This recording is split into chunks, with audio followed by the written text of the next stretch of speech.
Welcome everyone to my undisclosed crypt. Why don't you pull over your warmest shrouds and pull up a coffin as we get set to take on my top 50 horror movies of all time.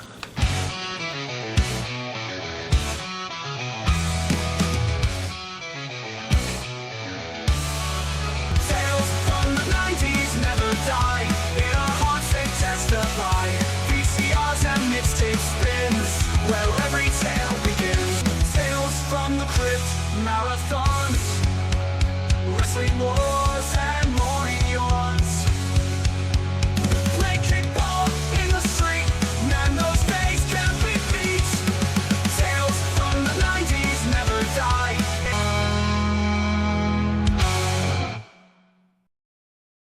Before we get started, I want to preface this list with letting everybody know that this is not a top 50 greatest horror movies as judged by people or by cinema quality, or it's just my top 50 list of stuff that I like.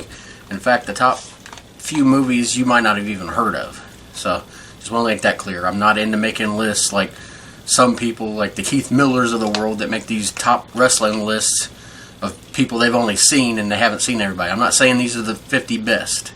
These are just my 50 favorites. And I'm going to give you a little bit of rundown. I can't describe them all, or this is going to be a 12-hour podcast. So anyway, I took my memory and just looking up movies, make sure I didn't forget something I really liked, and put together this list. Now, the reason this is a bonus episode is because a lot of these movies took place in the 80s, if I'm going to be truthful. There's a lot. I mean, these movies span back from maybe the 20s, I guess, until early 2000s. But since this is Tales from the 90s, I don't want this to be a regular podcast and let everybody think it's the 90s. I mean, let's be honest. In the 90s weren't known for a whole lot of really good horror movies. Although there's a lot on my list, surprisingly. I didn't think I'd find many, but I found a bunch on here. But we're going to start with number 50 now. Like I said, this is my subjective list. This movie might be number one on some people's. It's one of the two movies on the list that was made my birth year, 1983. And that would be Cujo. Now, of course, you're going to see quite a few Stephen Kings on this list. Cujo was, of course, we all know that movie, based on his book about the dog that got rabies and was going after the family and terrorized them. Of course, I could make another podcast about the differences between books and movies. As far as I remember, I think Cujo, there was a lot that they had in the movie from the book, but there was a lot they left out, but I like both versions. Cujo was just that you've seen that dog. A lot of people were scared of dogs after that movie. And of course, today you say the name Cujo, if you refer to a dog, you're saying it's an evil dog. But that was definitely a scary movie. Like I said, I don't want to take too much time on these movies. I want to kind of keep moving along. We're going to go to number 49 now. Child's Play 3, 1991. This is the third in the Chucky series, of course. And this is the one where Andy gets shipped off to military school, where even though Child's Play 2 had just come out a couple years before, suddenly Andy had aged like 10 years and is now in military school. And of course, it's obviously not the same actor, because the same actor was like 10 at the time.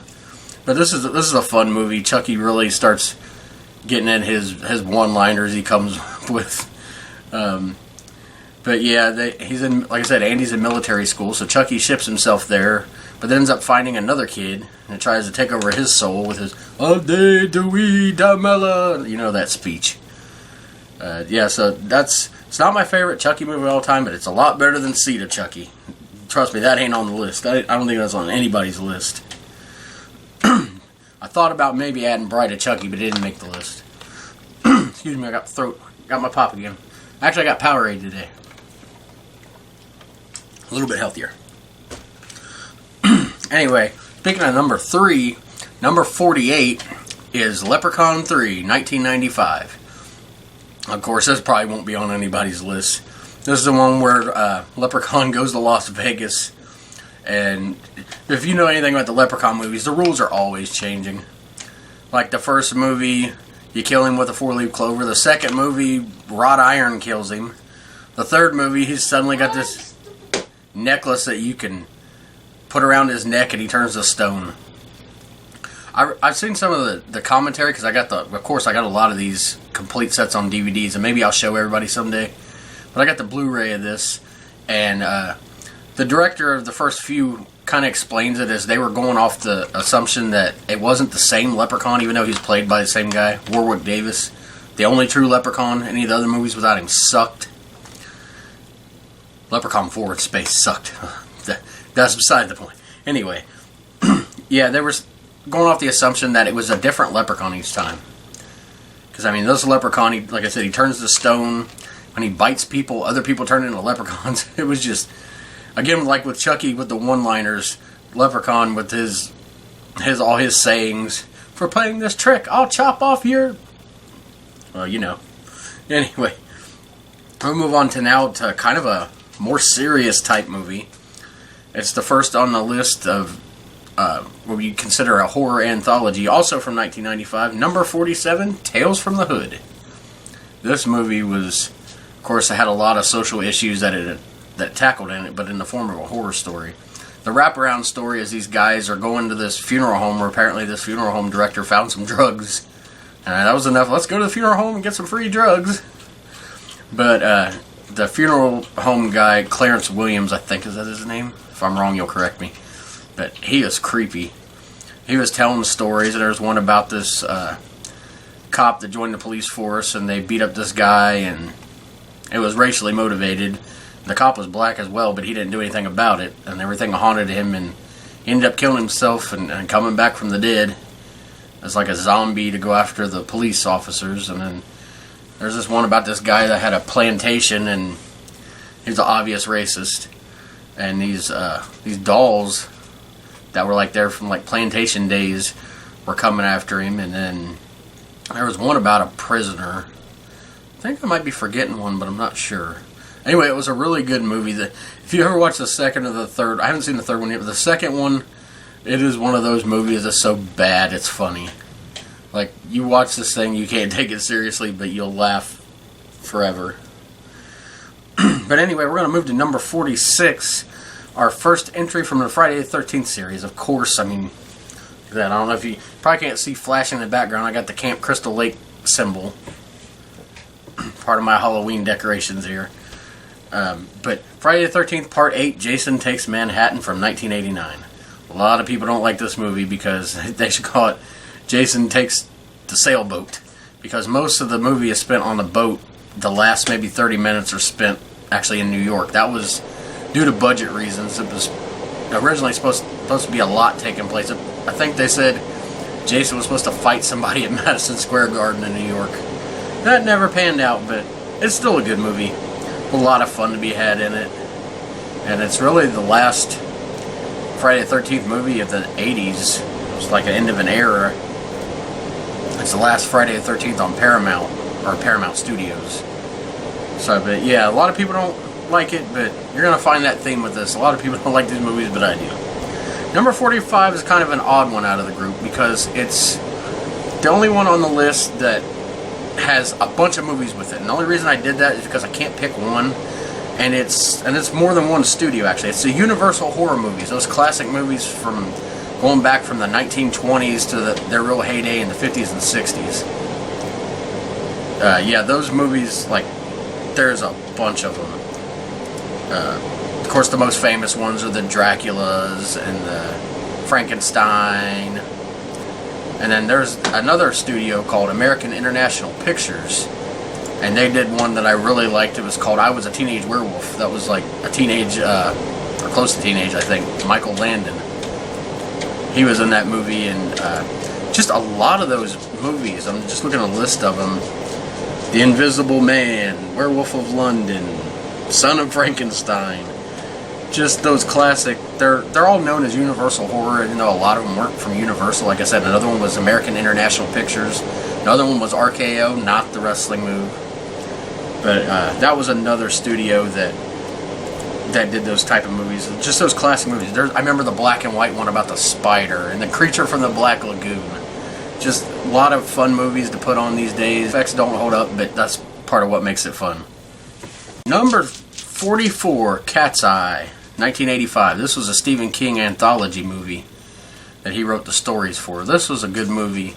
Like I said, it's an anthology. There's a wraparound where you follow this cat, and throughout the wraparounds, there's a little girl talking to this cat, and you find out later in the last story what that's about. But the first story is about this guy that's trying to quit smoking, so he goes to this program, and they're like insane. They like take the cat, which is the main cat in the movie, put him in this electrified room where he play this music. He starts jumping around, basically saying that's what's going to happen to your wife if you're caught.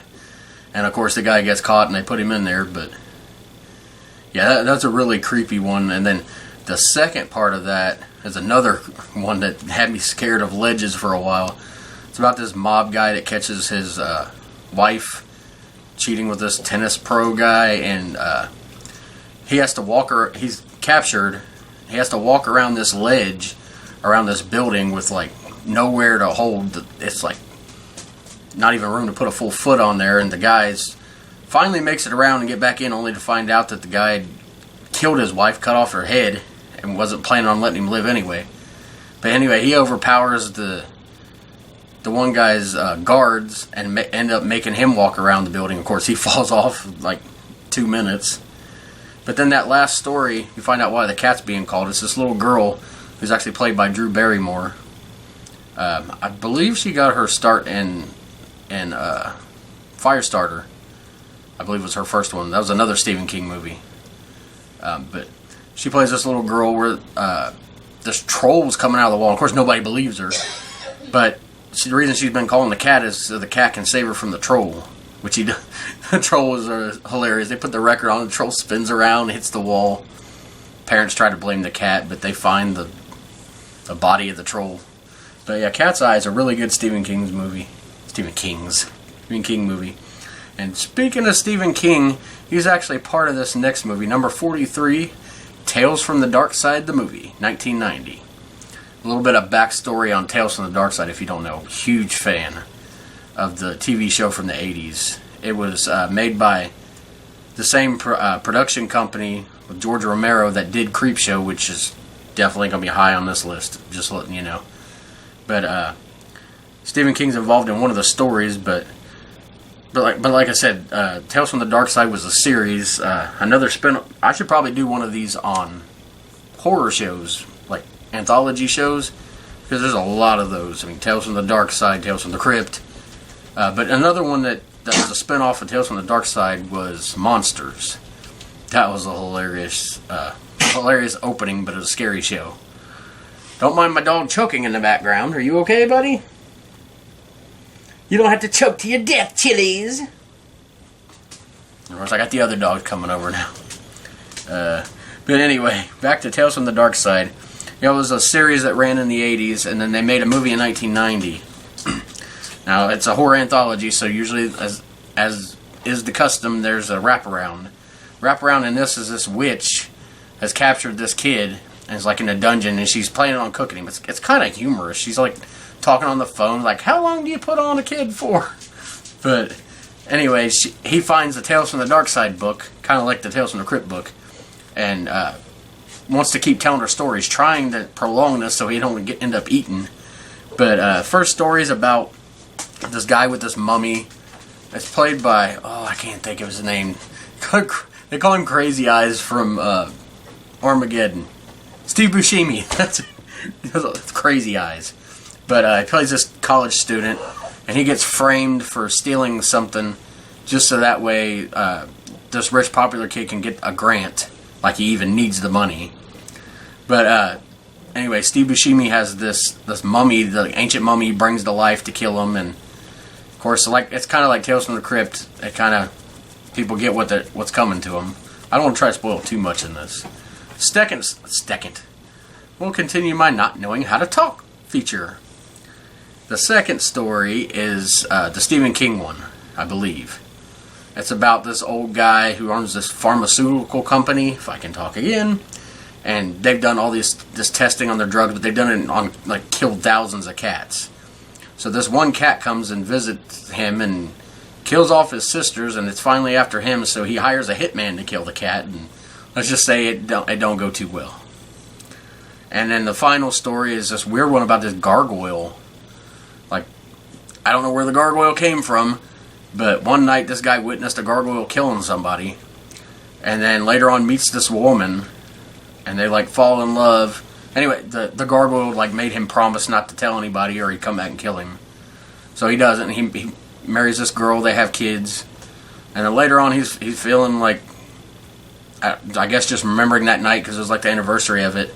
And ends up telling the woman about the gargoyle because I guess he figures that the gargoyle's not coming back. And turns out that the woman was the gargoyle and the little kids are gargoyles. And anyway, in the wraparound story, the kid ends up throwing the witch into the oven and cooking her. So that was, I think it's Joey Lawrence in that too, is the kid in that. That's just a fun movie, but it's scary too. Speaking of fun and scary movies, number 42, 1987's The Monster Squad. Boy, this is classic. It's got those classic Universal horror icons, Frankenstein. Of course, Frankenstein's the good guy in this movie, but Dracula is like the leader of the Mummy and the Creature of the Black Lagoon and the werewolf. And it's about these kids. They form this. They have this group called the Monster Squad where they like read horror comics and movies. Something I definitely would have been a part of, but they end up having to fight these real life monsters. And the famous line, the fat kid, "Werewolf's got nards." That was a funny line. Yeah, that's one of those classic 80s movies that could make this list. It could make a comedy list as well. But number 41, 1996, it's a made-for-TV movie. There's a couple on this list, called Trilogy of Terror 2. Now, I won't get into Trilogy of Terror yet because it's higher up on the list, but this one I actually seen first. I didn't see original Trilogy of Terror till later, but this one's got, it's an anthology story. Well, technically it's not an anthology. I mean, I guess it is. It has 3 stories, but it has no wraparound. But the first one's about these people, can't remember the exact story, but this woman's rich and she's got a lover, and her husband's like this invalid in a wheelchair. And anyway, it ends up with these giant rats coming after them and pulling them through these coffins. Like, these rats, they're so cheesy, but yet at the same time so creepy. But the second story, unless I got the order mixed up, I think maybe that was the second story. Anyway, the other story is about this kid who dies and like just comes back one night, but he's evil because I think the mom does some kind of spell or something, but the kid's evil. The theme throughout this, by the way, is it's the same woman playing all 3 main woman character roles. Like in the first one, she was cheating on her husband, and this one she was the mom, and in the last one, she is it's about this creepy freaking Zuni fetish doll, as they call it. Now, if you've seen the first one, it's the same one from that. This is my first experience. I'll put a picture up of this freaking creepy troll doll. I mean, the thing is creepy. But yeah, so it was the first one I seen and I liked it, but I seen the second Trilogy of Terror, or I should say the first Trilogy of Terror, and it was like definitely a lot better. But I still like this one enough to put it on the list. Coming in at number 40 is a movie people probably would think would be higher, but it's 1982's Poltergeist. Man, this was a scary movie. Of course, we all know the little woman. Don't go near the light, Caroline. That was a horrible. You know my impressions, horrible. But it's about this family. They move in. They got this brand new house. The guy works for the construction company, or the realty company, or whatever they are that are making the houses.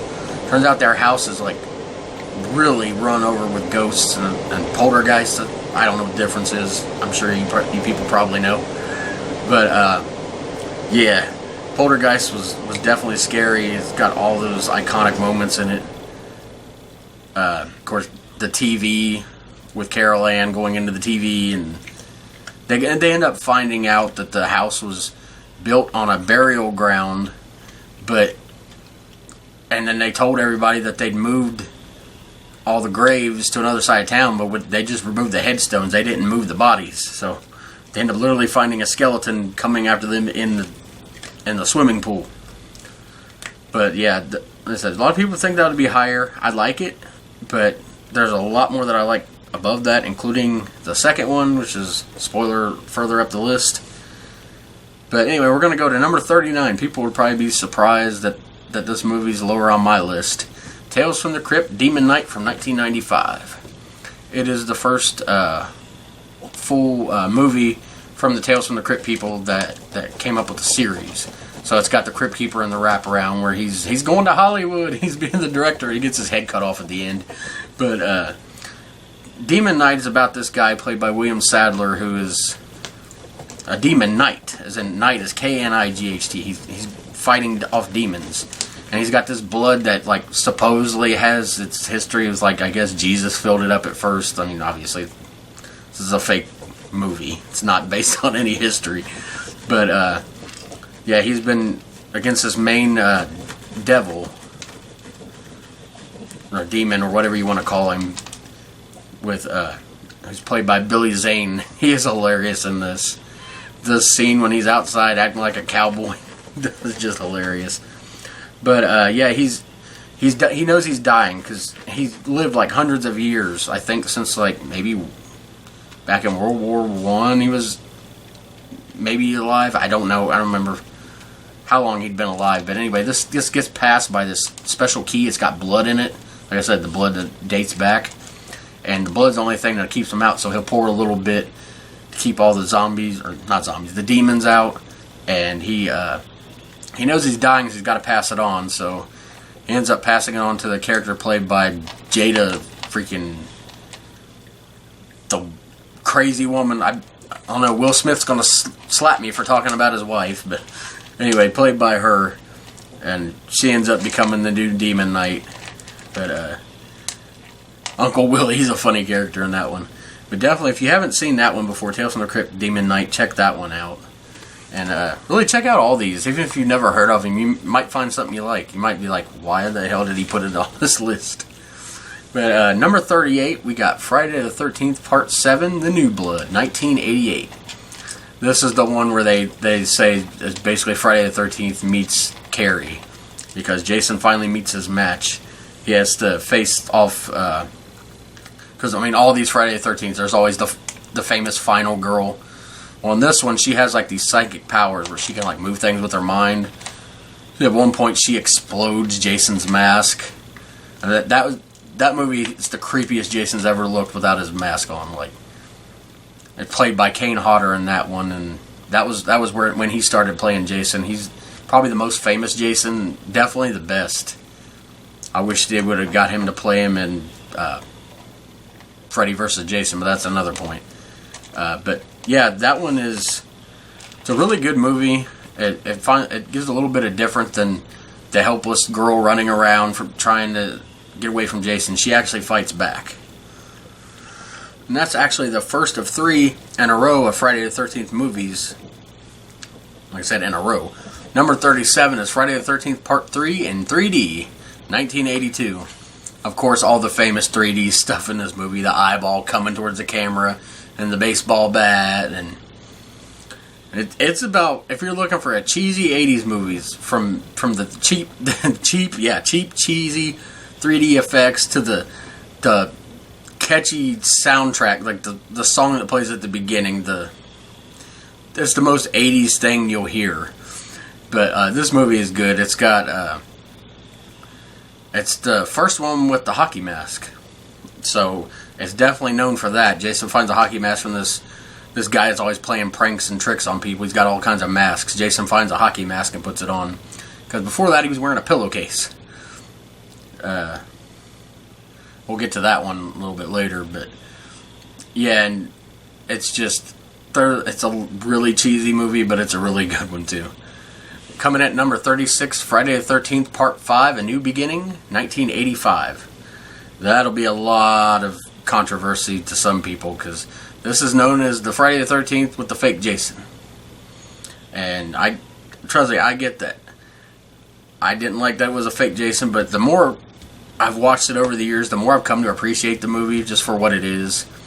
Like I said, they don't have the real Jason. If you follow the other Friday the 13th movies, Tommy as a boy killed Jason for good, apparently, when he was in the fourth movie.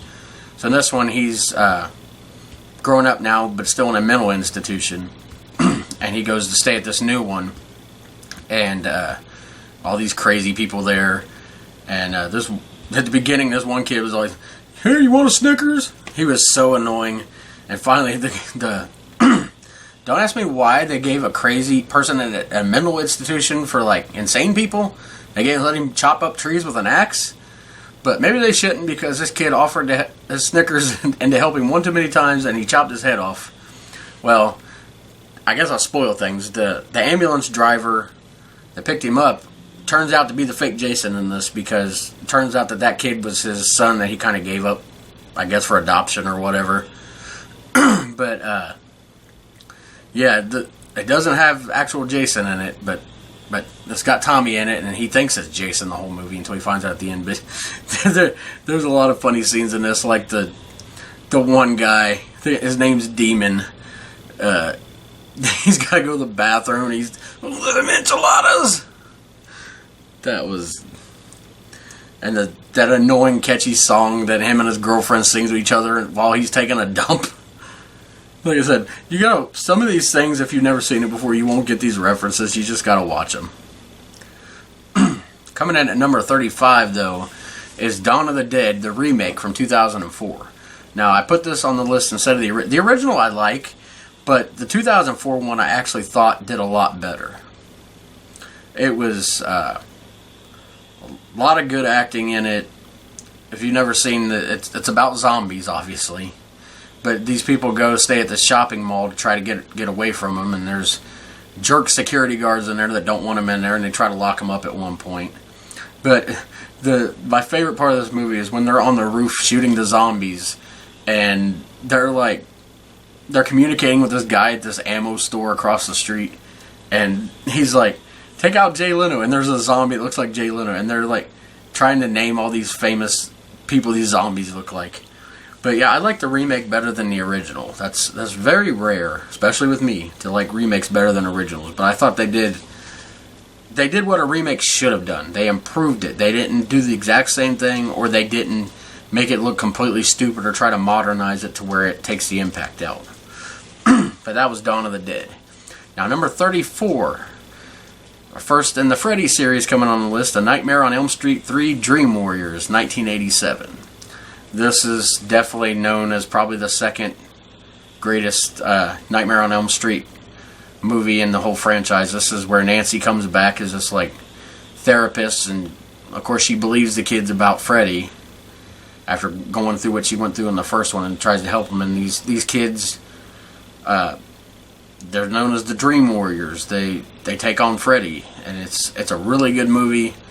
It's if anybody's seen the second one, it is crap. Like, they really got back to basics in this third one, because the way it was going in the second one, there wouldn't have been a franchise, because it was just out there. But we want to move into number 33 right now. Another movie from 90's was born, Christine. Of course, as you see, the first one that came out in '83 was also a Stephen King movie, Cujo. But this is Christine. And if you don't know what that's about, it's about the car that's basically haunted. Now, there's two kind of different stories, whether you read the book or seen the movie. I actually prefer the book better, but I really love the movie too.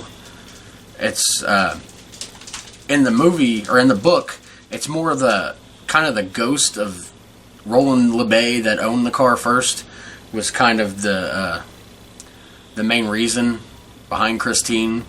And like you read his ghost into the book. But in the movie, it's really all about the car. The car is evil from the start.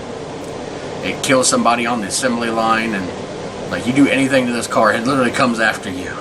And it protects Arnie, the guy that bought it, and ends up basically possessing him to where he ends up dying at the end of it. But it's a really creepy movie, and I heard they're doing a remake of it. I really hope that if anything, they follow the book more than just trying to do the movie, or they try to make it too modern to where you're not listening to old 50s music on the radio. You got your cell phone on the Wi-Fi. I mean, there's no reason.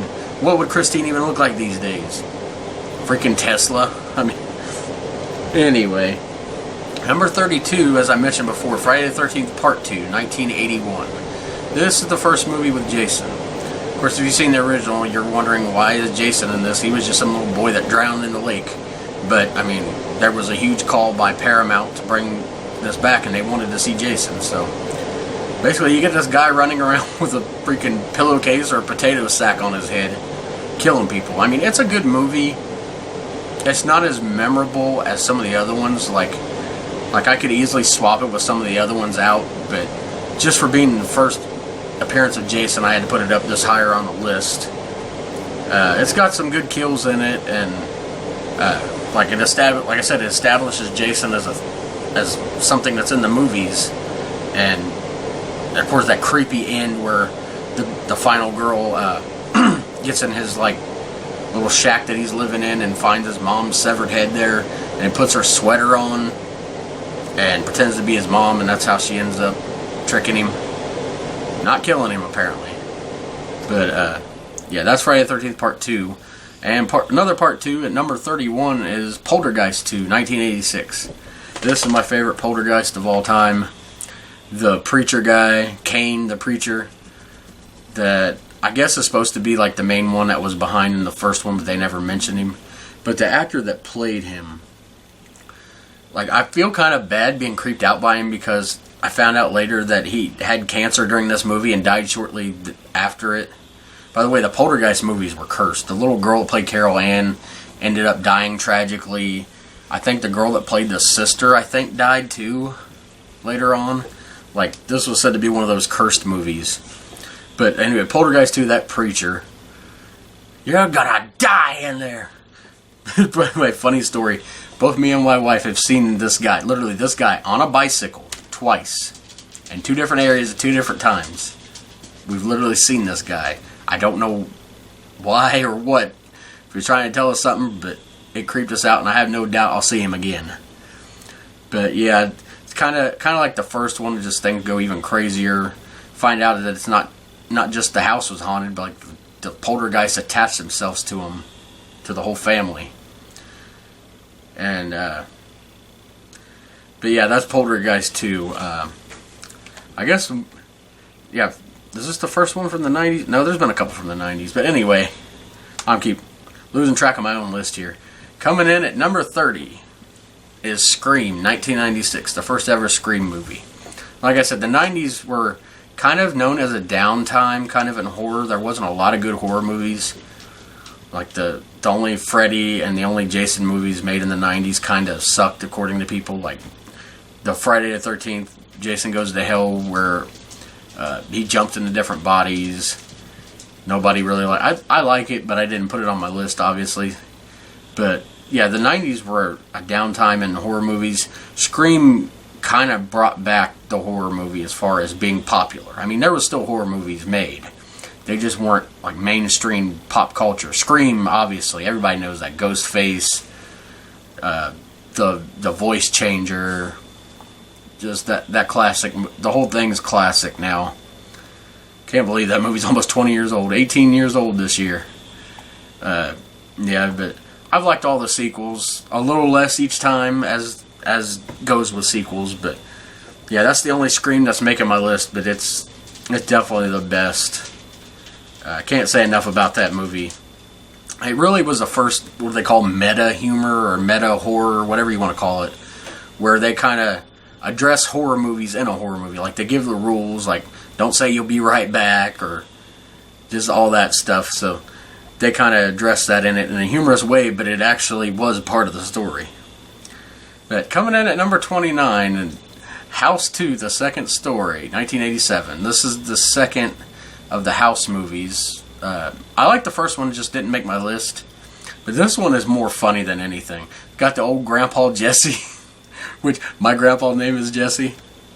So whenever it was funny, I'd watch this with my dad, which my grandpa Jesse wasn't his dad; it was my mom's dad. But he would always say, "There's your Grandpa Jesse." But this little character we call it the worm dog. It's this caterpillar looking thing that acts like a dog. It is like the cutest thing ever. Like, they should have made toys of this. People would have bought them. But it's about this, like the House series is basically just about haunted houses. That's really, the house isn't, I guess the house is sort of haunted, but not in like the traditional way. It's just haunted with this ghost of, anyway, Grandpa Jesse, they bring him back to life somehow. And he's got this crystal, they dig him up. I guess he's a zombie, but for some reason, he just lays there in a coffin until they dig him up. I don't know why. But he's got this crystal skull that he was fighting with this other. They used to be like these old-time gunslingers in the Old West. But there was this other guy, his partner that he turned enemy, was always after this crystal skull. So when Grandpa Jesse comes back, here comes this other guy and crazy stuff. Look at the worm dog. One point they go in this room and they're in the jungle. Another point they're with these old medieval people. They're sacrificing this woman and there's gladiators and I don't know. The whole thing's insane, which is I think why I like it. I think you'll find it if you look at my list, most of these movies, the bulk of them are from the 80s, which is why this is a bonus episode, because if I was just talking about the 90s, it wouldn't be as good of a list for me. But we're going to move on. I'm not trying to take too much time in each one. Coming at number 28 is the original Child's Play, 1988. Of course, Chucky, what do I have to say? It's had 7 movies and 3 seasons of a series. I think they're planning on an 8th movie already. I do not count the remake. That's my definition of doing a remake and trying to make it more modern. Instead of it being possessed by the Lakeshore Strangler, a murderer, it's just, it's technology gone crazy. Well, that's fine. Make a movie about that and don't call it Child's Play. Because that is not Chucky. Chucky is about a guy, Child's Play is about a guy who's a murderer and he knows voodoo for some reason. He learned it from this guy and he went into this toy shop because that's where he was at when he got shot and found the only thing he could find to transfer his soul into, a good guy doll, which, if you know toys from the 80s, the My Buddy was a huge toy. So that's where they base this on. I'm surprised they didn't get sued by them. It's so blatant of a ripoff, but yeah, anyway, there goes my dog going crazy. Chucky's not at the door. But, yeah, he transfers his soul into the body, and then even though with blood everywhere, they still sold this toy. Well, no, actually, I take that back. It was bought by the kid, Andy, who I talked about earlier, is in the boot camp. Well, in this one, it's the very first one, and his mom buys it from this homeless guy on the street, homeless crackhead looking guy. And so I guess they didn't sell it. But Chucky ends up coming to life, and he finds out he's got to transfer his soul into the first person he told about his secret, about who he was, which is Andy. And, yeah, definitely a creep.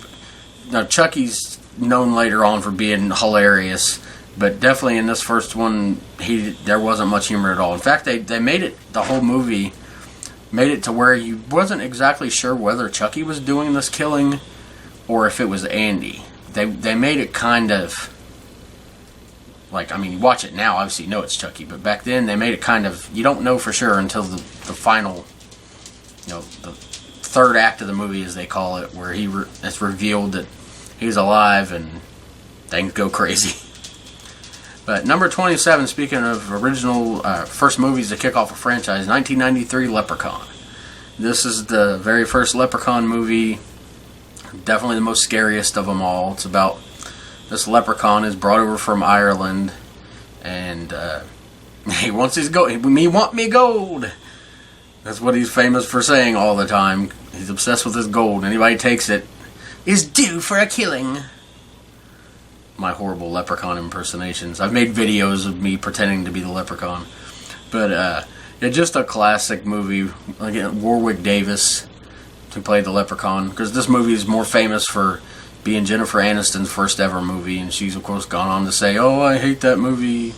Whatever. We love it. At least I do. It kicked off the franchise and is definitely always a special movie to me. I don't just watch it around Halloween or St. Patrick's Day. I watch it all times a year. That's the thing with these movies. Like, yeah, I watch them like nonstop during Halloween or on Friday the 13th marathons, but I'll watch them any other time too, because I'm completely obsessed with horror, as if you couldn't tell by the name of this podcast. But number 26 is Pumpkinhead 2, 1994. Definitely not the most well-known of the Pumpkinhead movies, but this one always creeped me out. It is the one I remember the most as a kid, like, until I start thinking about it, and then I kind of get what happens in it confused with the first one, but I confuse parts of the story, so they're kind of like, in my head, I'm thinking Pumpkinhead 1 and 2 are the same movie, but they're obviously not.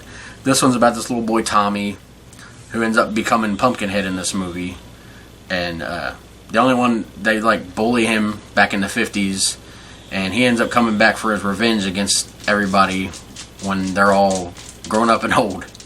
He goes after them and after their kids. But yeah, Pumpkinhead 2, definitely one of those movies that I watch all the time. Number 25 on my list, absolute classic, 1968's Night of the Living Dead. What more can I say? I mean, the start of the zombie genre, definitely. I mean, it wasn't the first zombie movie, but it was the one that made him famous. Where George Romero, the director, got his start here and became huge in the horror world. This movie inspired all kinds of zombie movies going forward. Some good, some not so good. Guarantee you that, well, I know for a fact, people behind the Walking Dead series worked for George Romero. At least one of them did. Greg Nicotero did.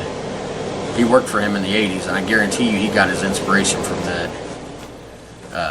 Just a classic movie, black and white. They redid a version with color. I mean, either one works. I mean, doesn't get much more creepy than that. The famous scene at the beginning where the brother and sister are visiting their father's grave. I think it's their father or mother.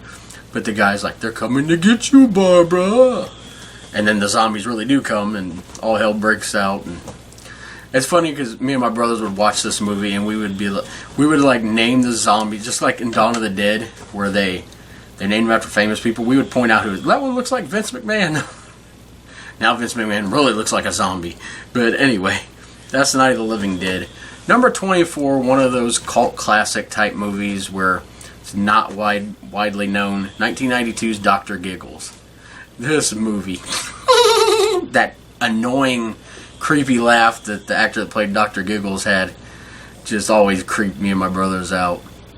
Just about this doctor whose dad went nuts when his mom died, and he couldn't save him, and he went nuts and been in a mental institution and finally breaks out. And I don't know how he knows all the medical stuff if he's been in a mental institution. Maybe they let him study, but. Dr. Giggles is played by Larry Drake, who is famous to me for playing the Santa Claus in the 89, one of the first few episodes of Tales from the Crypt series. Just creepy guy. He plays the part perfectly. Number 23 is 2003's Freddy vs. Jason. I mean, it wasn't the greatest movie, but it was Freddy vs. Jason. I mean, that's what people were wanting to see for years. And a lot of people will say Freddy won, a lot of people will say Jason won. Depends on what franchise you like better. I prefer Friday the 13th better, as you can definitely tell. So I think Jason won just by the fact that he was carrying Freddy's head. But people say Freddy won because he winked at the end. I mean, I think that was put in there so both fans would be happy. Really, I guess they did the best that they could with it. I wish the Jason would have been the Jason we know, instead of that weird, skinny, really tall guy. Ken Kersinger, I think. He did an okay job, but he didn't look like Jason. They should have used Kane Hodder. I mean, they used Robert Englund as Freddy, so they should have used Kane Hodder in that. It would have been perfect. That's the showdown everybody wanted. But, like I said, it could have been better, but in the end, there was a lot of good fighting between the two, and of course you couldn't just have them fighting. They had to have teenagers involved and a reason, otherwise it'd just be a boxing match. But Went and seen that one in theaters. Not many movies I get to see in theaters. I've seen that one in theaters. Number 22 is the original Trilogy of Terror, 1975. Again, the same premise as the second made-for-TV movie, with the same actress playing 3 roles. Karen Black, who I'll get to later on in Burnt Offerings. If you know me, you know that movie's up there. But she played the main lead. The first story, she was a teacher, and she gets one of her students, she's in college, asks her out to a date, and she's like, no, I can't do that, it's not proper. She ends up going to the movies with him. He ends up drugging her and then taking her back and taking pictures of her. And anyway, you get to the end of the story and you find out that all this stuff was happening because she actually controlled his mind to get him to do it just so she could kill him at the end. And turns out, and then she goes on to do that to another person. So, creepy woman. The second story, she actually plays 2 people in this. It's supposed to be these twins. One's like this good twin, one's this wild one, out of control. Turned out at the end it was just one person who really thought they were both people and ends up killing herself because she wants to kill her sister. But the third one with that doll, that's even creepier than the second movie, the way they had the doll. But just a little freaking troll-looking doll running around murdering people, or trying to murder her. But at the end, it like takes over her body, and then she opens her mouth at the end, showing all those teeth like in the doll. Oh God, it was like such a creepy image to leave you with. But next up on the list is number 21, the original Friday the 13th from 1980. Now, before I go into this one, I do want to kind of give an honorable mention to the remake of 2009 of Friday the 13th. That's not really a remake. I guess it's a reboot. It happens after the events of the first one where Jason's mom gets killed, which I'll talk about in a minute. But that's kind of starts off with him with a thing over his head, and then he finds a hockey mask. It's actually a really good movie. Like, remake, I was like, oh, they're going to screw this up. But they did a pretty good job. I didn't include it on the list, but like if I had a spot 51, it would probably be in that spot. It was a really good movie, but the original, nothing beats that. I mean, of course, a lot of people, Friday the 13th, you immediately think of Jason. The original killer was his mom. I'm sure you know if you're watching this. No surprise ruining there.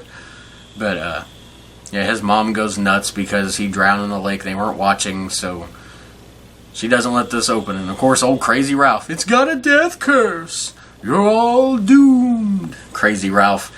Him and that crazy guy with the eyeball on a stick from the third. The crazy people in these movies. And it turns out that they're not crazy after all. They're the most sane ones. They're trying to warn everybody. But yeah, Jason's mom ends up getting her head cut off at the end of this by the first ever final girl, Alice. And who gets killed in the beginning of the second one, by the way. But yeah, that's the whole start of it. And of course, that famous scene at the end where everybody thought it was over, and then the little kid, Jason, jumps out of the lake, but it turns out to be a dream, or was it? But don't ask me how we go from that one to the next one where Jason's a full-grown guy wearing a potato sack and overalls. If you try to apply logic to any of these movies, it don't work. Anyway, we're going next to number 20. We're getting the top 20 now. Friday the 13th, Part 4, The Final Chapter, 1984. This is the first ever final Friday the 13th movie. I had that little boy I was talking about earlier, Tommy, played by Corey Feldman. Jason back at it again, but this time he finally gets killed for real. Because I guess they're going on the assumption that he's not a monster at this point. He was just, I don't know, somehow got out of the lake, didn't go back to his mom's house, and lived by himself in the woods. I don't know. You can't, like I said, you can't make it make sense, but this is the one where he gets killed for the first time, like completely killed. He gets basically almost his whole head cut off. Oh, and that creepy scene at the end where he knocks his mask off and then the knife goes in his face and his face slides down the knife. Ugh. That was one of the creepiest scenes for me ever. But, yeah, that's the final Friday, or the final chapter, not the final Friday. That's another one. That's Part 9, Jason Goes to Hell, the final. Like I said, this isn't the first final, or this is the first final movie, but it's definitely not the final movie. Moving on to 19 now. Texas Chainsaw Massacre 2, 1986. First entry from this crazy franchise on the list. This was the one that was more hilarious than anything. Of course, we got Leatherface, but we meet Chop Top, which I think is supposed to be his brother or something. The guy with the freaking weird metal head that's scratching with a coat hanger. Anytime he's doing that, something about it creeps me out. Like just the thought of having a metal plate in your head and then scratching it with a coat hanger. But yeah, had the old grandpa in it, and the old mummified granny, and the weird guy that was the won the cooking competition with his chili, and you can guess what was in the chili. But yeah, that one was more funny than anything, but it still had a lot of creepy, scary parts. Number 18, Return of the Living Dead 2 from 1988, and my dog has just crawled up here. Hi, Carlos. Don't worry, they were eating meat, or they were eating humans in the last one, not dogs. But Return of the Living Dead 2. I'll talk about the first one. It's a little bit up the list, but this one is like a lot of them, more funny. The Return of the Living Dead anyway, but this one had a lot more humor. My dad was always quote this, the old dead zombie woman, "Get that dang screwdriver out of my dang head!" Like, it's so stupid. Like, you watch it these days, you'd be like, "What the heck?" But it was hilarious and scary then.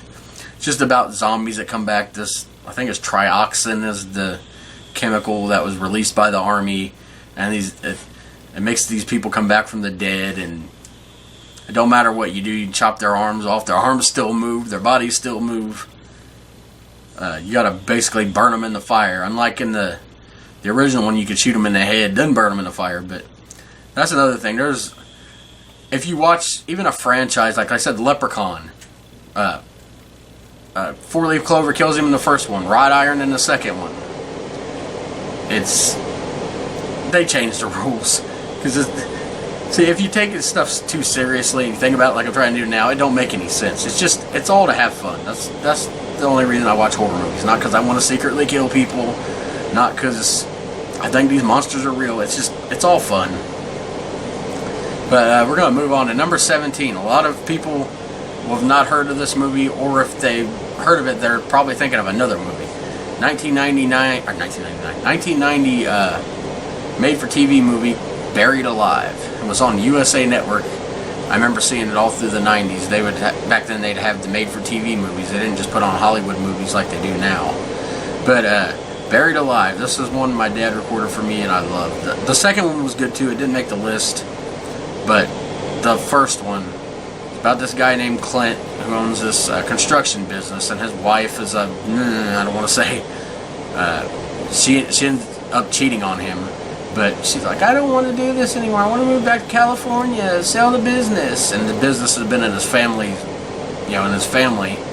He didn't want to sell it. He loved being there. He loved working with his hands. She didn't want any of it, so she's cheating on him with this doctor who finds out you can take this stuff from a blowfish or something, and this poison, and it causes a heart attack, and you can't trace it. Well, she gives it to him, but he don't get all of it, so he ends up, like the title says, buried alive, and he has to dig his way out of a coffin, because, for one, she didn't embalm him, because she wanted him in the grave and to get the money, because she's going to sell the business to get $1 million and move away with this doctor.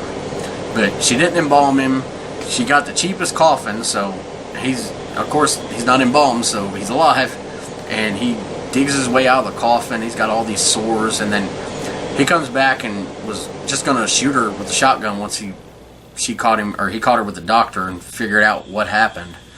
But instead of doing that, he decides to torture her and ends up capturing her and the doctor and building this like maze, and they end up in this coffin, and he buries him in his spot. And they actually find that out in the second movie. They found them buried there with the money, because he didn't want the money. And he had to move away because, even though he was declared dead, he technically murdered two people. So, yeah, so many memories of that movie, Buried Alive. If you can find it, I don't know if it's on YouTube or not. There's other ways to find movies I ain't going to mention here because I don't want to get thrown in jail.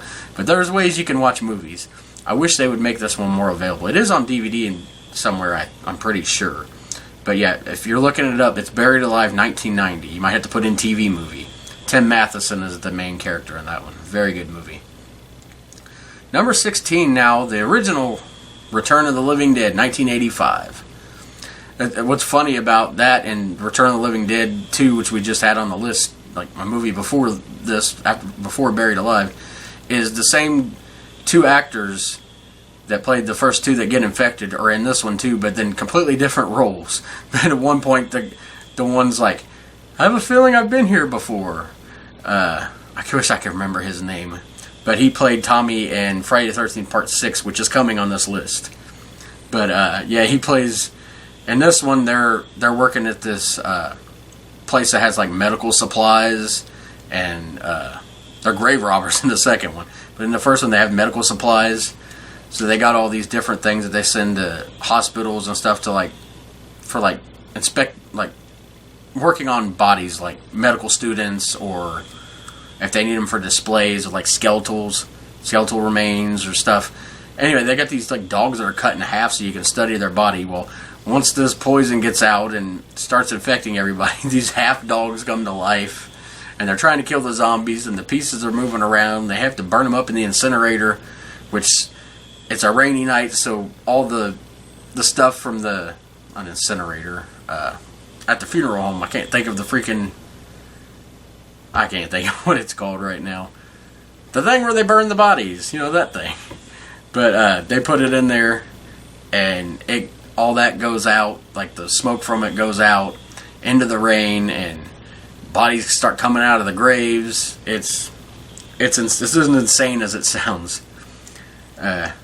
But now we've reached the top 15. We've got Shocker from 1989.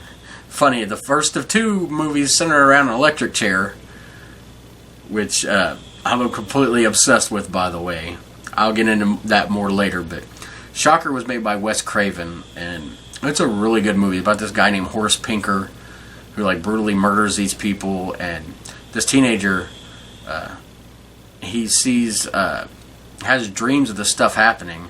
And he's adopted anyway, because his mom was murdered and he was beaten. So he gets adopted, and he actually sees the murder of his adopted mom and sister before it happens, and he wakes up, and of course it's already happened. But in his dream, he's seen who the guy was, so they go after him, and they finally capture him, put him in the electric chair, and before that, he was using some weird voodoo thing or something with a TV to get electricity. I don't know what it was. It's a horror movie. Who knows? But it made so where he died in an electric chair, he was able to come back through electrical power and went into these different bodies. And turns out that was actually this kid's dad. That's why they were so connected, because... And whenever he was trying to kill the kid's mom at the beginning, or not the beginning, in his past, he'd actually shot his leg, which is... I forgot to mention, he has not a limp, but his leg drags. So every body he goes into, he has that same thing. Their body drags, and anything else wrong with that body, so he has to keep transferring bodies. But it's a really good movie by Wes Craven, of course, who made Nightmare on Elm Street and Scream. Number 14, Halloween 3: Season of the Witch, 1982. Known as the Halloween without Michael Myers, and this was kind of like the fifth one of Friday the 13th, where it didn't have the Jason. But over time, this one's grown to be loved. That freaking song, 6 more days to Halloween, Halloween, Halloween, that thing plays in my head all the time. I know it drives my mom nuts. I know that. But, yeah, it's just about these Halloween masks, and this guy is using these masks to take over people's minds, and he's going to turn the kids into a bunch of killers and kill people, and it's a crazy movie starring Tom Atkins. Yeah, it's not a Michael Myers movie. But see, the reason to include that in the franchise and not have Michael Myers continue is because Wes Craven John Carpenter. He's the one who made the Halloween series. He was trying to get out of making just the Michael Myers movies. He basically got forced by the studio to make a second one. So that's why Halloween 2, and they introduced Laurie as his sister, which the Halloween franchise is crazy. If you follow the original one, Laurie's his sister, and H2O, she has a son. But then you follow the new one that was made, and Laurie's not his sister, and she crazy and locked herself up in this fortress and has a daughter instead. And by the way, I did not like Halloween Ends, the latest one, where it wasn't even Michael Myers most of the movie. That movie was trash. But anyway, like I said, John Carpenter was trying to get away from that, so he wanted to make Halloween sort of like an anthology. Like, each movie would be just something based around Halloween. That's why they did with the masks. But the studio wanted wanted Michael Myers back, so Halloween 4, Michael Myers came back. There's some good movies that came then, like Halloween 4 was good. There was a lot that weren't that good. But, yeah, that's Halloween 3. Coming at number 13 is 1974 classic Texas Chainsaw Massacre. I mean, that's a classic one. Leatherface from the Cannibal family, and like they'd kill people and eat them, and then he would take their skin or take their face and make a mask that he'd wear, and went crazy with the chainsaw. Everybody knows that movie and that series. I don't think I've actually, I think the third one I don't think I've seen. And I think there was a new one that just came out I don't think I've seen. So maybe I'll watch those in the future. But to me, nothing tops the original. The second one's hilarious, but nothing beats the original. Speaking of originals, coming in at number 12, 1978, Halloween, the original one. I said John Carpenter, not Wes Craven. John Carpenter's Halloween. That iconic movie of Michael Myers. Of course, as he's known in that movie, his official title is The Shape. But the famous mask, which most people know that story. It's basically just a William Shatner mask turned inside out. Because they had a low budget, so they were trying to find a mask for the kid. The kid that kills his sister and then goes away to this mental home and then escapes when he's grown up and comes back with this mask and goes after teenagers. The classic thing that's been done to death, but I mean, this was original back then. I mean, this is 2 years before Friday the 13th. So it really kicked off the whole slasher genre, however you say it, of those 80s movies. As much as I love Friday the 13th, definitely got to give it to Halloween as being an original in that. I know Texas Chainsaw Massacre was out 4 years before, but that's not what you really consider a slasher. It's just like a crazy family. It's weird. In horror, you got all these subgenres. Slasher movies, Psycho series, which, by the way, I don't have Psycho on the list. It's probably sacrilege to a lot of people. A lot of people love that movie. I do too, but I didn't really like it as much as I liked all the other ones. But number 11, 1988 Pumpkinhead, the original Pumpkinhead with Lance Henriksen. Man, he was a good actor. Definitely going to see him later on. But yeah, Pumpkinhead is about this legend of this Pumpkinhead will make you dead. It was the song the kids were singing in the movie. He basically was called forth by this witch whenever someone wanted Pumpkinhead to be called, and whoever the person that wanted him to kill, they want him dead, they go after him. But these teenagers come to this town, and Lance Henriksen's little kid is out by the road, and this guy's being reckless and drinking while riding his motorbike and kills him. So he goes and gets the old witch and brings Pumpkinhead back, but of course by the end he feels bad because just all the destruction Pumpkinhead's doing, and basically has to get himself killed to stop Pumpkinhead. But that's a really creepy movie. The effects in it are so scary. But now we've reached the top 10, and this is where I had a lot of trouble trying to figure out what would go where. I knew what my top 3 would be. Number 1 for sure, but trying to fit where these went and trying to make some sound like they're better than others. But number 10, 1989, Pet Sematary. Stephen King, that classic. The book that his wife didn't want him to finish. The only book he said he didn't even want to finish. If you don't know the story, it's a classic one. It's about this pet cemetery. Well, it's actually about an Indian burial ground where the ground went sour, as he says, and they stopped burying people there. Well, somehow people found out in this town, which you can see more about that they made a couple years ago, or maybe it was last year, called Pet Sematary Bloodlines, where they explain the past of that place, but it's just this, like, I think it's called the Wendigo, is like the evil spirit that causes people to bury people there, and they come back to life. So first the guy buried his cat there. He came back to life, but that kind of opened up a thing. One of the worst scenes in any movie is just the little kid Gage getting run over by the truck. It was so sad, and then he ended up, Lewis, the main character, basically snapped, went nuts, and decided to bury his son up there to bring him back. Well, that didn't work out, and then of course he has to put him to sleep, as he said it, kill him basically. But his wife had come back from staying with her parents in Chicago, and which he didn't know she was coming back. She ends up getting killed by a Gage. So,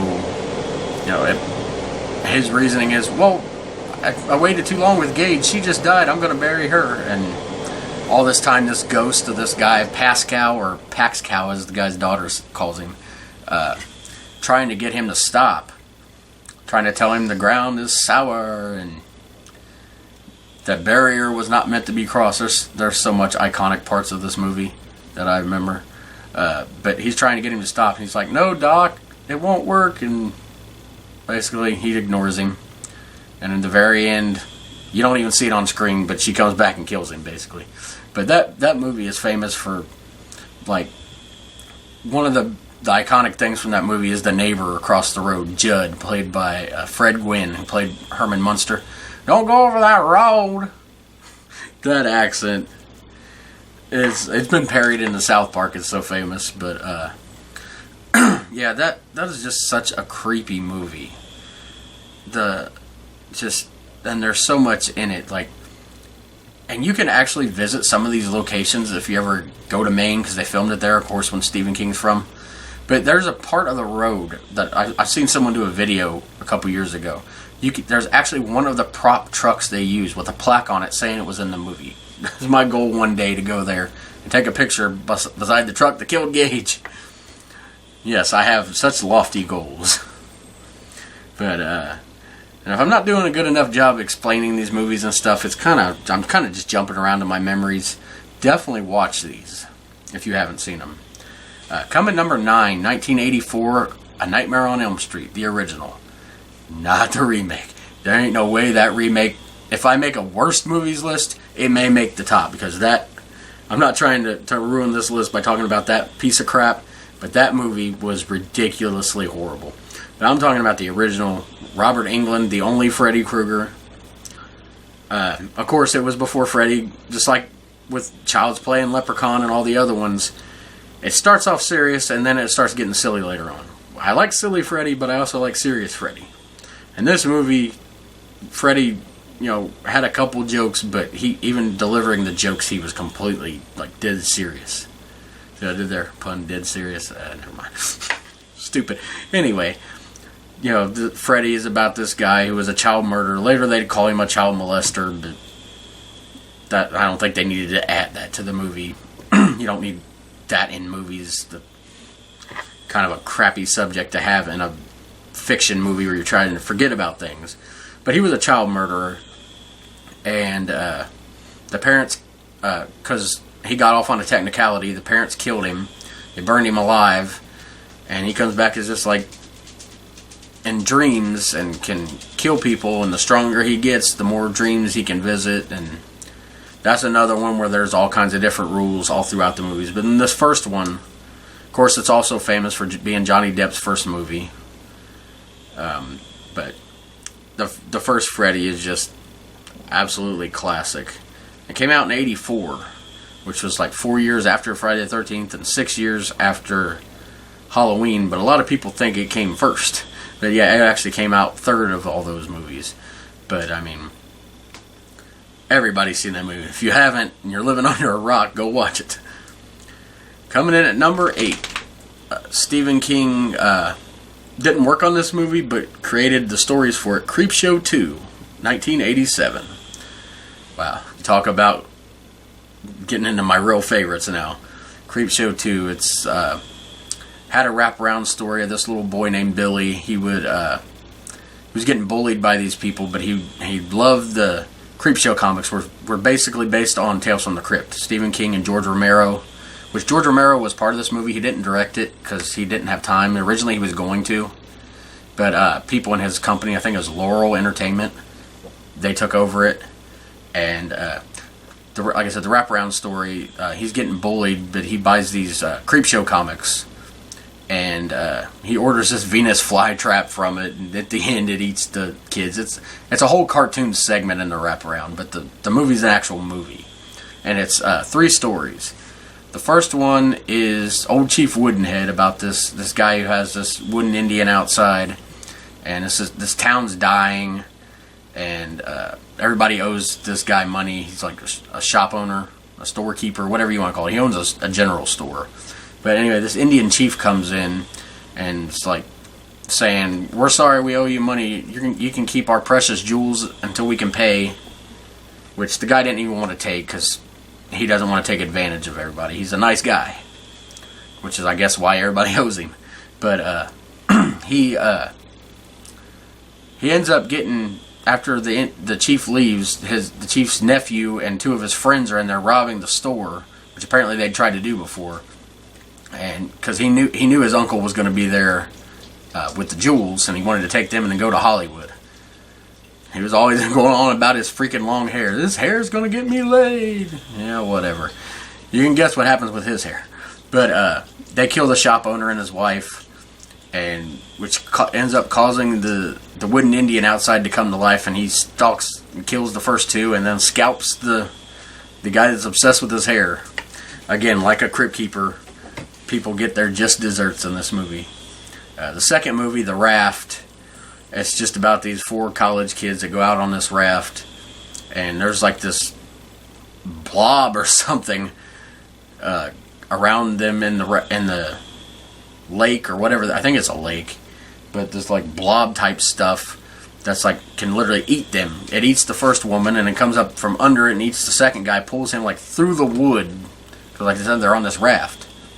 And then the third girl ends up getting eaten because the one guy that's left is being creepy and like trying to take advantage of her while she's sleeping. I mean, that's what you can think of why there's not problems. But anyway, it comes up and gets her, so he finally decides to make a break for it. Finally gets to the edge of the ocean and gets out and lays there and, "I beat you," and then it jumps on him. Like, that's exactly what this idiot deserved. But the thing that amazed me about that one, and amazes a lot of people, is they got there probably early afternoon, the way it looked. They left the car doors open with the radio running. The car was off, just the radio running. They're in there all night, all to the next morning. And the freaking radio is still going. Like, what kind of super battery do these people have? But anyway, the third story in this one is The Hitchhiker, where the woman, she's out cheating on her husband with a male prostitute, but she's got to get home because the power went out and his alarm didn't go off because she was berating him about his alarm being digital. "You need a old-fashioned one." Anyway, she rushes home and ends up hitting this hitchhiker because she wasn't paying attention, and then that's a hit and run. But guess what? The hitchhiker's not done. She keeps seeing him. First she thinks he's dreaming, but then he's on her car, and she cannot kill this guy. And she finally rams him into a tree like 5 times, and passes out and wakes up and he's gone. So she thinks it was all a dream. She gets home, pulls into her garage, and opens the door, and here's the hitchhiker. He kills her. And the funny thing is she thought she was late this whole time. Ends up, because her husband's always home at a certain time and she was going to get caught. Well, her husband didn't get home in time because he was actually dealing with the dead hitchhiker. He'd actually been right on the road right after she hit him. But that's Creepshow 2. That, like I said, all Stephen King movie stories in there. You'll see Creepshow coming up soon again. He was more involved with that one. But coming in at number 7, my favorite Leprechaun movie of all time, Leprechaun 2, 1994. This is the one where on me 1000th birthday, that was the worst Irish accent in history. But anyway, on his 1000th birthday, he's going to marry this woman. He tried to marry someone in the past, but the girl's father, apparently, if she sneezes 3 times, then she has to marry him. But if someone says bless you, then it takes it off. Don't ask me. But the girl's father says bless you, and he gets killed. But anyway, the leprechaun has to wait 1,000 years and tracks her descendant down in Hollywood. And she's dating this guy who's working with his uncle, Morty, that runs the hearse. No, he doesn't want to buy a hat. That's an inside joke. But yeah, he runs this hearse tour, and just it's my favorite Leprechaun movie. There's so many iconic parts of it. Like I said, the weird wrought iron rule, where if he touches wrought iron, it burns him. They put him in a safe at one point, and he ends up coming out, a pot of gold coming out of Morty's stomach. It's a lot of fun. To me, it's a perfect Leprechaun movie. He's scary, and serious, but he's also hilarious. It's like, I like it better than the more serious Leprechaun, and I like it better than the absolutely goofy Leprechaun. The Leprechaun in the Hood movies didn't make the list, obviously. They're okay, but they're trying way too hard to be funny, and they're coming out flat. Kind of like me when I try to do any humor. But anyway, number 6, my favorite Chucky movie, Child's Play 2. So I didn't even realize there's 3 second movies in a row in this. This one came out in 1990, my favorite Chucky movie ever.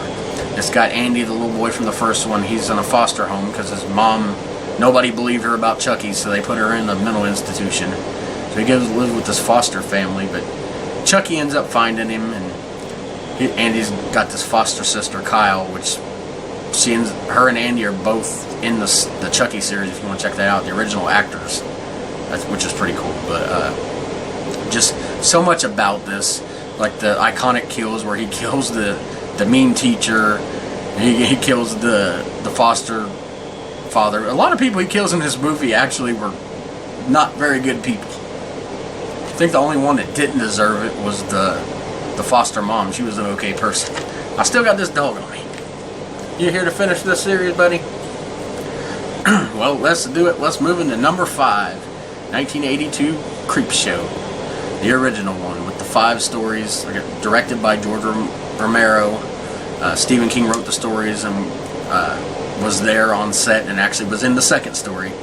But I'll try to go through these briefly. The wraparound is about this father who finds his kid reading the Creepshow magazine, and he calls it crap and slaps him. The kid's actually played by Stephen King's son in the movie, his real life son. But it's a short wraparound where at the end he'd ordered this voodoo doll out of the thing and ends up stabbing the dad to the neck, while the freaking Crypt Keeper, he's called the Creep, but he's basically the Crypt Keeper, stands outside and laughs. But the first story is Father's Day. This is the iconic, the old guy, I want my cake. This old guy was overbearing and just mean, and his daughter finally had enough and kills him. And she goes there every Father's Day. Well, this particular Father's Day, he decides to come back to life. And he's going on and on about how he wants his cake. Well, at the end, he finally gets a cake with a head on it.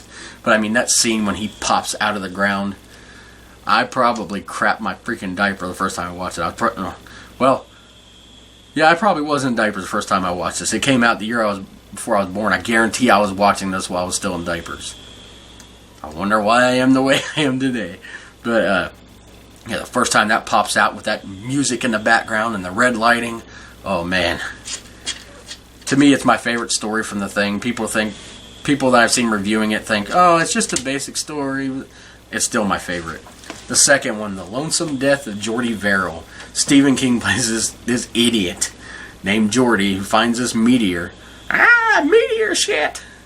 He gets the stuff from the meteor on him, and it starts growing this like grass-like stuff, and it basically overtakes his whole body and gets in his throat, and it's all over his body. Ends up shooting himself. But he would, anytime he'd imagine, like first he imagined he was going to take the meteor in to get money for it, and this is the same guy playing everybody in his imagination.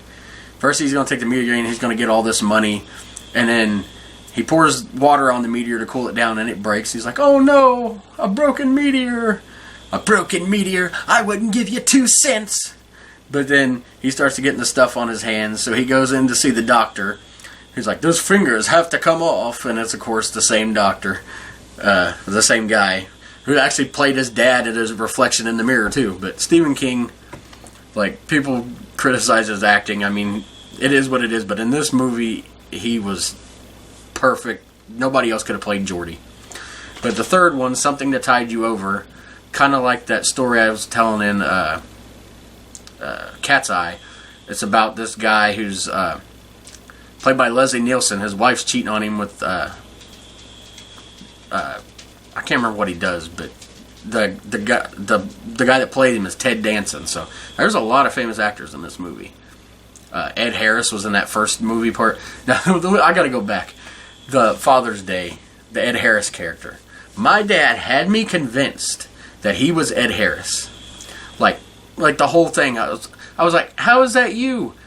That don't look like you. Oh, I was younger when I didn't have a beard. But it's not the same name. Oh, that's just my actor name.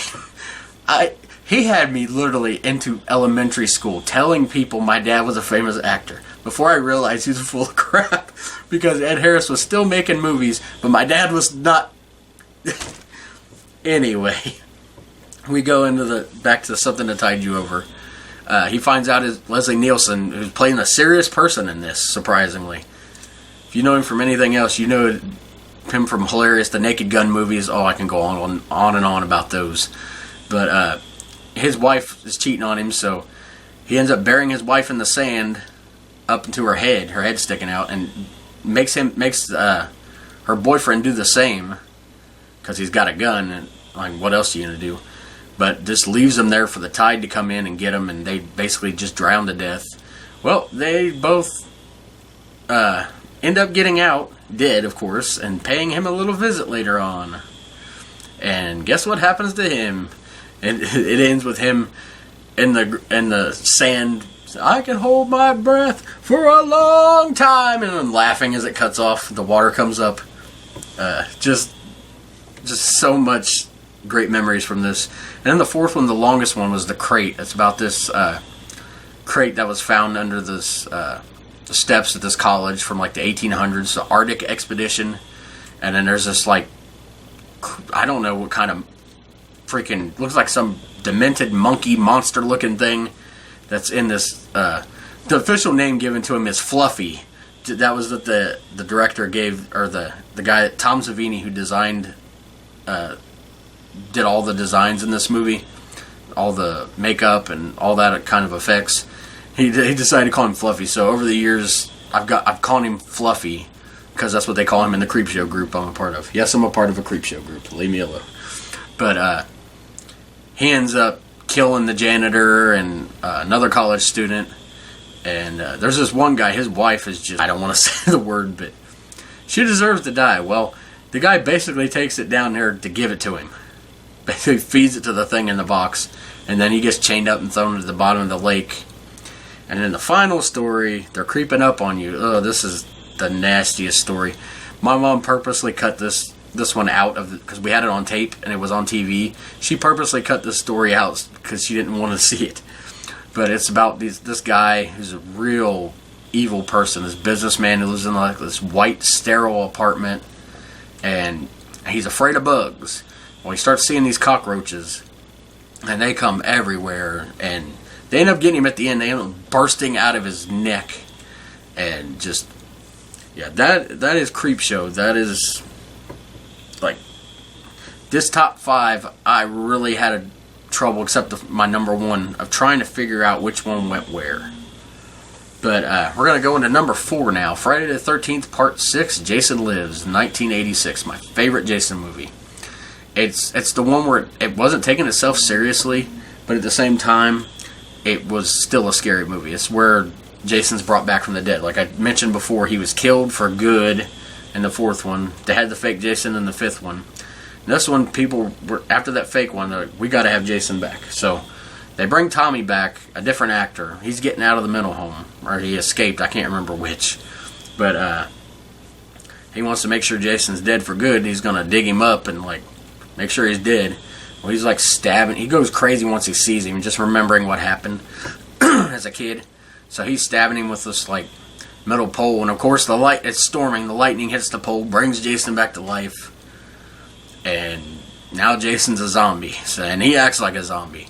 And they've renamed Crystal Lake to Forest Green because they're trying to forget everything that happened, but nobody forgot, and Jason ends up facing off with Tommy at the end on a boat, and he chains him up at the bottom of Crystal Lake.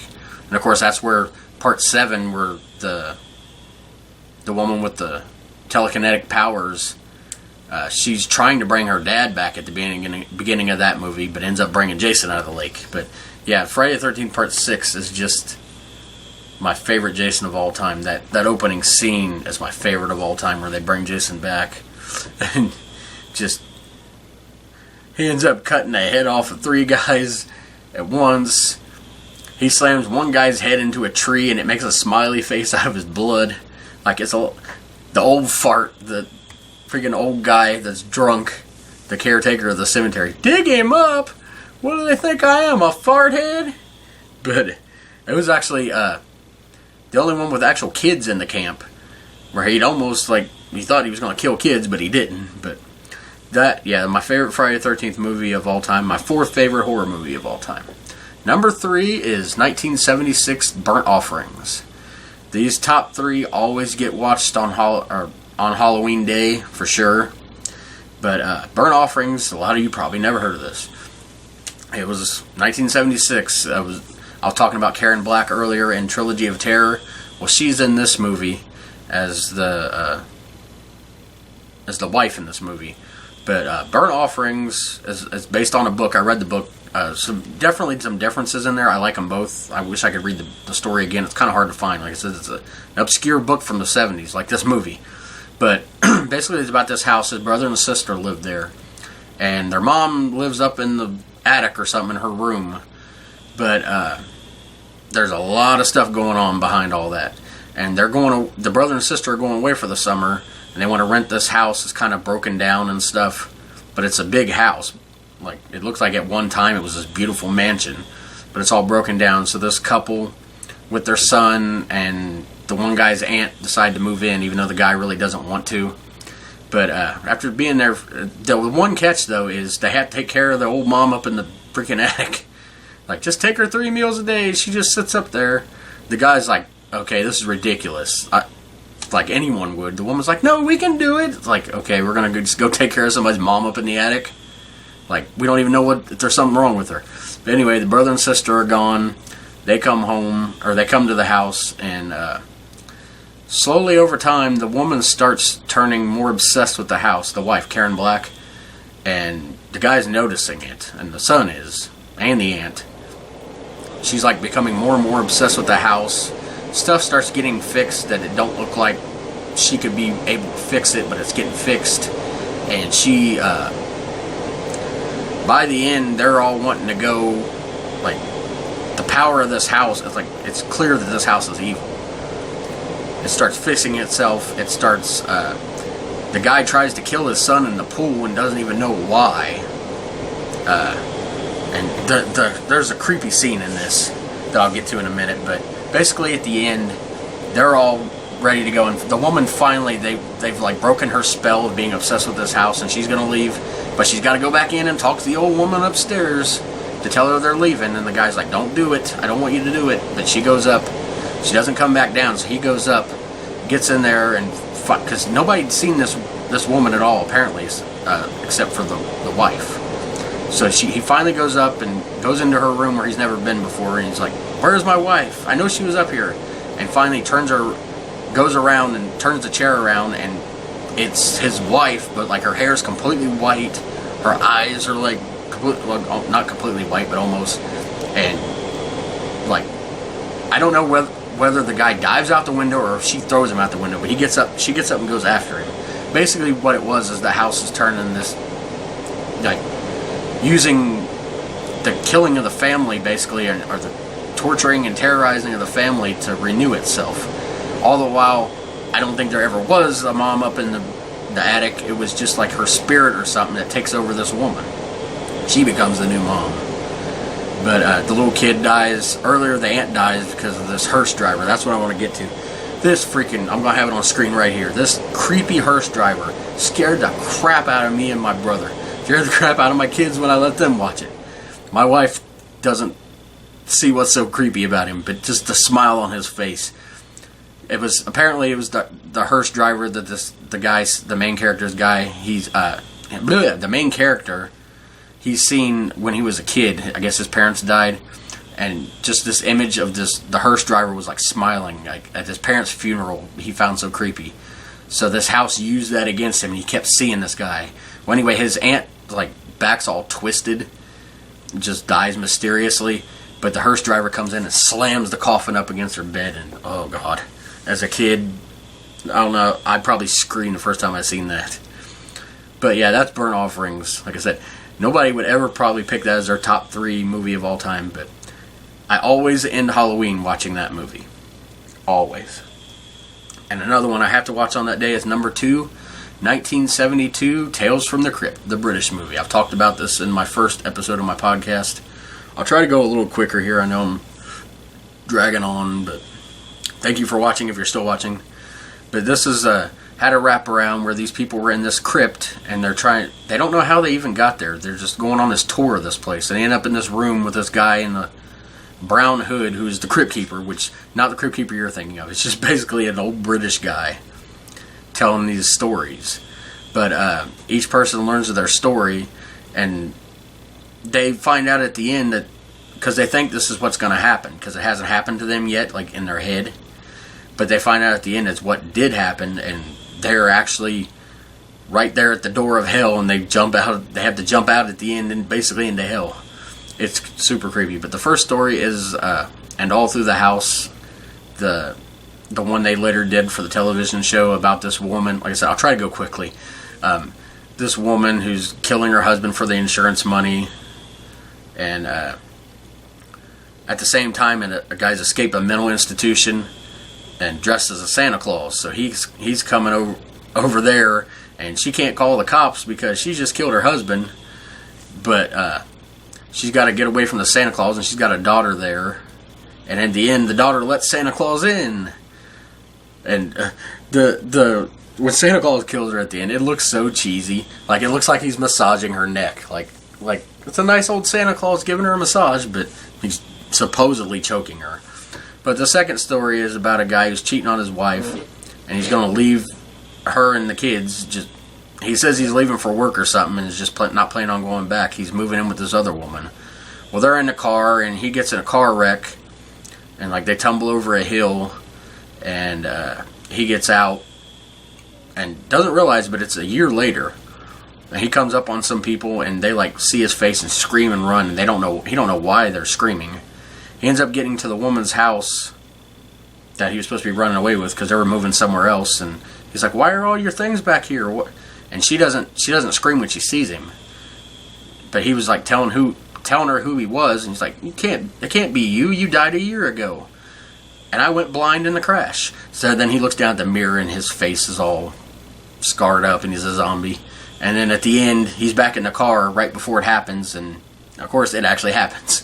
So just one of those short stories where the guy basically got what he wanted, or not what he wanted, what was coming to him, as is Tales from the Crypt tradition. But the third story, let me make sure I get it in the right order, is about this guy who lives next to these rich snobs, and the rich snobs don't like him there. They want him to move because he's tearing their house value or their property value down. I hate people like that. But they try to get him to move. He won't sell, so they get him to lose his job. They tell,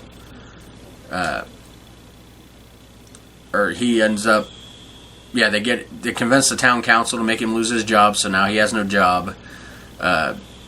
They know he loves the dogs, so they go and deliberately tear up his neighbor's prized roses, blame it on the guy's dogs. So the dog pound comes and takes all them. Then he's always got these kids around because he had the dogs, and he was always telling them stories. I mean, he wasn't doing anything funny with them, but they made it look like I wouldn't trust your kids around him. And so the parents stopped letting their kids go around. That finally didn't make him sell, so then they decided to send him Valentine's cards from everybody in town, basically telling him to kill himself. So he does. But then a year later, he comes back as a zombie and rips the guy's heart out. And then the famous poem at the end, he left for the one guy's dad to see. It said, "You were mean and cruel right from the start. Now you really have no..." And he opens up and it's the guy's heart, and he goes, "Ah!" But anyway, that was a good one. The fourth one is a variation on the monkey's paw. If you don't know that classic story, it's about people that get 3 wishes. Well, the wishes never go right. The guy wishes for money. He ends up dying in a car crash. The woman wishes for him to come back. They bring, the way he was before the car crash. So they bring him in, and he's still dead. He'd had a heart attack before the car crash because he's in this like skeleton in the mirror that caused him to die. So he sees this. They bring him back the way he was before the car crash. He didn't die in the crash. He died of a heart attack. So they bring in a dead body. So then she goes crazy and wishes he was alive and would never die. Well, he's been embalmed, so he comes back to life, and he's like burning from the embalming fluid, and she's cutting him up into pieces, and he's just screaming. And I mean, I don't know if the woman deserved that, but the guy definitely deserved that because of his business dealings. He was a slimy business guy. He deserved what he got. But the final story is one I was telling about a few on my first episode of the podcast about the guy that owned the blind home, where he tortured the blind people, and at the end they captured him, and he was going down the hallway and cut himself on the razor blades, and then his dog they've been purposely not feeding for days, like, was starving to death, and they let the dog go, and the dog kills him. But that is Tales from the Crypt. It had a sequel, Vault of Horror, which is kind of the same thing, like basically the same thing, but different stories. Didn't make my list because I didn't see it till a few years ago, and I like the other movies better. Maybe if I had watched it as a kid, it would have made the list. But right now, we're going to get into my number 1 horror movie of all time. A lot of people will have never heard of this. Or if you have, you think you've heard of it, but you're thinking of something else. 1989, The Horror Show.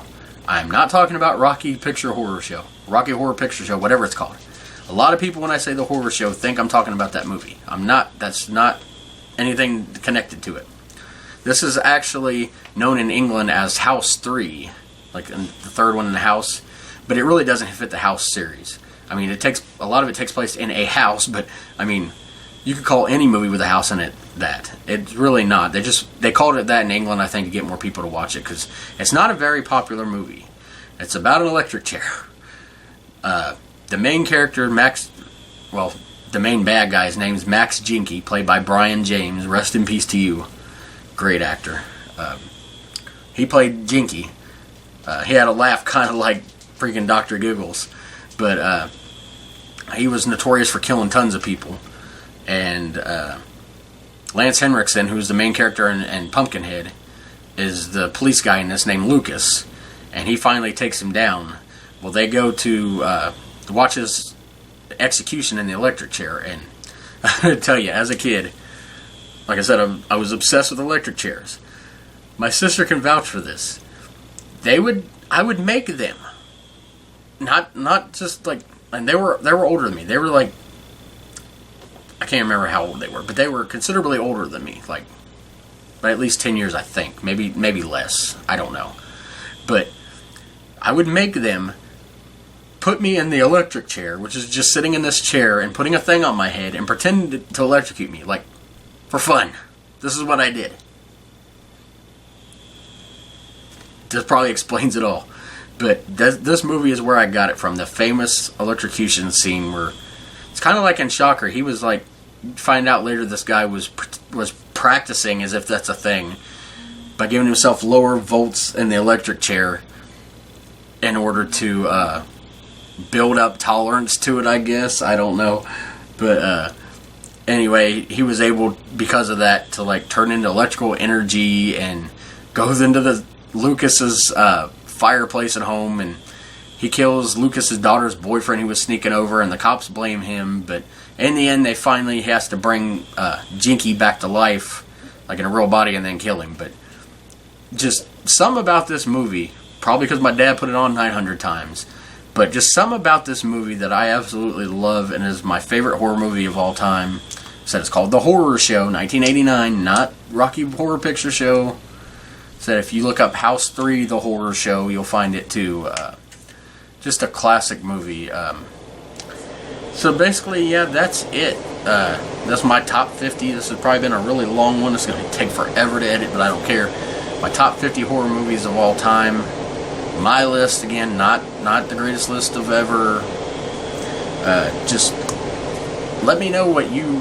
Like, you don't have to put a top 50, but a top 3, top 5, top 10, whatever you want. Like, what horror movies did you like the most and why, you know? I kind of gave the reasons why I liked mine. A lot of it has to do with childhood. You know, I'm not analyzing these movies on their film, cinema quality, whatever. I don't look at movies like that anyway. If it makes me feel a certain way, it does. And, you know, there's a lot of classic movies I don't like. But there's a lot of cheesy 80s movies I do, and a lot of obscure movies that nobody's ever heard of. But anyway, thank you for checking out the podcast. Make sure you check us out. We're every Wednesday. I'm trying to do every Wednesday. 9 a.m. a new podcast will drop. Try to do more of these bonus episodes if you guys like these. Kind of going off of the 90s a little bit, but still a lot of it has to do with the 90s. But anyway, check us out on our YouTube page, Facebook. If you're listening to us on Spotify, wherever, keep checking us out and keep giving feedback. I want to hear it all. Thank you.